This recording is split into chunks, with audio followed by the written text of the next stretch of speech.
He is a former Israeli government spokesperson. Good evening. Hello, a very good evening. Good to have you on the programme. Listen, we just want to remind our listeners what President Trump said earlier before he got onto Air Force One to go to The Hague for this NATO summit. This is what he had to say about both Israel and Iran. Let's have a listen. But I'm really unhappy if Israel's going out this morning because of one rocket that didn't land, that was shot, perhaps by mistake, that didn't land. I'm not happy about that. You know what? We basically have two countries that have been fighting so long and so hard that they don't know what they're doing. How does that make you feel listening to that when your greatest ally says that about you? Yeah, really an extraordinary presidential moment, and I think we can speculate about why President Trump is doing it.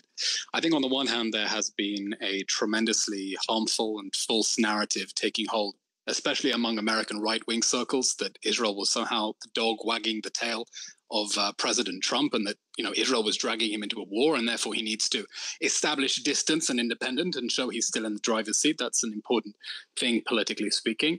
I think it's also possible that since he knows that Israel's victory in this war has so completely humiliated the Iranian regime that he needs to be seen to be giving Israel a thrashing in the international media. Do you really think that's what it's about? I mean, it seems to be. He spelled it out, didn't he? He said, we declare a ceasefire late last night, and then Israel goes on the offensive again before the ceasefire comes in. That's what he was angry about, that you took the opportunity to fire more missiles when he, the president of the United States, says, I have arranged this, I have agreed this ceasefire, I've done this. You humiliated him, didn't you?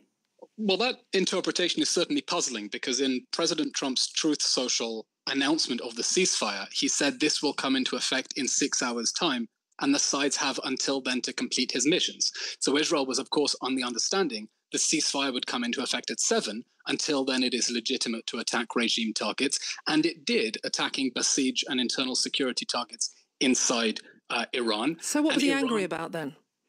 Well, I think President Trump has a strong domestic interest to show that he is in the driver's seat, to show that he is in control of this event. There was no Israeli violation of the ceasefire. Let's put things out the timeline. The ceasefire came into effect at 7 o'clock in the morning.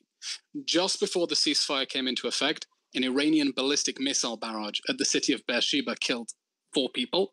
And in the hours afterwards, the Iranian regime launched 3 more ballistic missiles in Israel in violation of the ceasefire. Israel's attack against Iran was before the ceasefire came into effect. Now, perhaps President Trump would like to say, Israel violated the spirit of the ceasefire. I think that's what he was meaning. Until 7. Okay, let's move on because he's spoken since then. We just heard the clip on Air Force One as he heads towards The Hague. He says this, you just called the campaign a huge success. He says Iran, they're not going to have a nuke. I don't want regime change. I want things to calm down. And he went on to say Iran should be able to rebuild the country, just no nuclear weapons. The last thing Iran wants is a nuclear weapon. So he seems pretty happy to say, job done, let's all move on now. I trust the Iranians. What do you say to that? And the war has indeed been a tremendous success. Let's take stock of just how much has changed in the last 12 days. The Iranian regime's nuclear program has been almost completely obliterated, its military leadership decapitated, its ballistic missile capabilities seriously degraded, and Iran is now a shadow of what it was 12 months ago. Where's the enriched uranium then? Where's that gone? From what I understand, an American intelligence report presented to the Senate says that it is almost all been buried underneath the rubble of Fordow, and Israel bombed the access routes just to make sure. But of course, there will be serious concern that the Iranian regime might have smuggled uranium out of Fordow, and that's why the world can't afford to take its sights off Iran, even though clearly this operation has made the world a safer place. They still have the expertise if they have the enriched uranium. This is not going anywhere. But it sounds as if because Israel did assassinate a large number of nuclear weapons experts. Right. So Israel has seriously degraded the Iranian regime's knowledge by. But it sounds as if President Trump is saying that's it, one and done. We are out of here. It doesn't sound like you're going to get any more support from the Americans on this. Well, for what it's worth, Israel is saying it's achieved the two goals of this war, and that was to eliminate the twin existential threats of the Iranian nuclear project and ballistic missiles. And those are no longer existential threats to Israel. So Israel is quite happy to draw a line in the sand and say this round is over. Okay. But here's the important thing. It was day 12 of the direct war between Israel and Iran. It's day 627 of the war that the Iranian Axis has been waging against Israel since the October 7th massacre, when Hamas attacked Israel and was soon joined by the other Iranian proxies. And it is important that this moment be leveraged in order to bring that war to a close, not only the front between Israel and the Iranian regime directly. But as far, I mean, he couldn't be clearer, could he? He says, I don't want regime change, and clearly that is what Benjamin Netanyahu and the Israeli government want. You are not singing from the same hymn sheet as America. You're on your own on this one. Israel recognizes that there is no way we can have peace in the Middle East as long as the Iranian state is controlled by a regime that is a theocratic dictatorship who openly committed to death to Israel and death to America. Ultimately, and you know, the G7 said just last week, Iran is the principal source of instability in the Middle East. That is not going to change until Iran is free and democratic.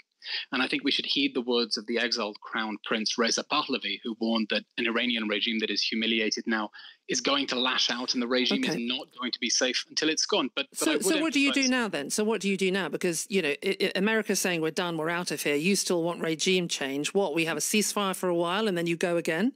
No, I do want to clarify this point. Regime change was never a goal of Israel's operation against Iran. Israel hoped that a positive effect of the campaign would be that the Iranian people, who have risen up so many times before against the regime, would take the opportunity to overthrow the ayatollah and form a democracy. But it was never a goal of the war to have regime change. It would, of course, be a welcome change that would help to move the Middle East towards peace and normalization. But what Israel is going to be looking now is to police any violations of the ceasefire. Israel will not want to go back to a reality in which the Iranian regime and its proxies can provoke, can test boundaries, can see how far they can push things. This has been an extraordinary strategic success for Israel, and Israel is going to want to make sure that the Iranian regime can't push boundaries. Final question, Mr. Levy. You say the human rights of the people in Iran are very important to you. You're asking them to rise up. I put this to you. The UN Human Rights Office said today that Israel has weaponized food for civilians in Gaza, calling it a war crime. It says it's verified more than 500 Palestinians have been killed. 500 trying to reach supplies at aid points run by the US and Israel-backed Gaza Humanitarian Foundation. Why are so many civilians being killed by Israeli forces when all they're doing is trying to get aid? Look, it's not surprising that the United Nations is panicking now as it tries to maintain its monopoly on food distribution. No, that's not my question. My question is, why are so many people dying? Why are you shooting at so many people queuing to get aid? Except the United Nations has not verified it. If you look at the media reports surrounding these events, many of them are quoting Hamas officials, even armed members of the Hamas military wings. And it has been documented, including in Palestinian Authority media, that Hamas has been shooting civilians trying to get aid in order to maintain its control of food distribution. Right, so you're saying Hamas has killed 500 civilians? I'm saying I don't know whether 500 people have been killed, but it has been documented that Hamas has killed a significant number of people in order to maintain its monopoly on food distribution. The reason that the Hamas regime wants to keep its stranglehold on food distribution is that enables it to keep its control of the civilian population.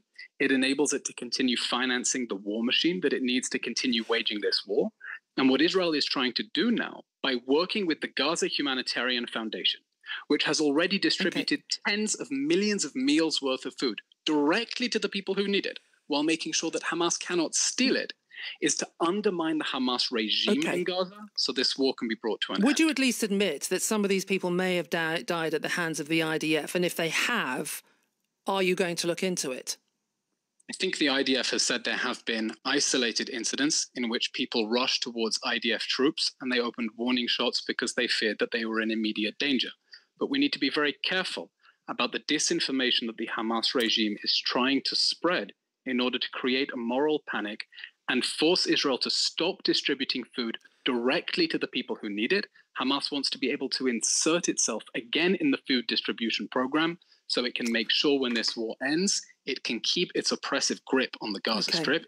And we can only hope that that ends sooner rather than later. Eylon Levy, thank you so much for joining us on 5 Live Drive.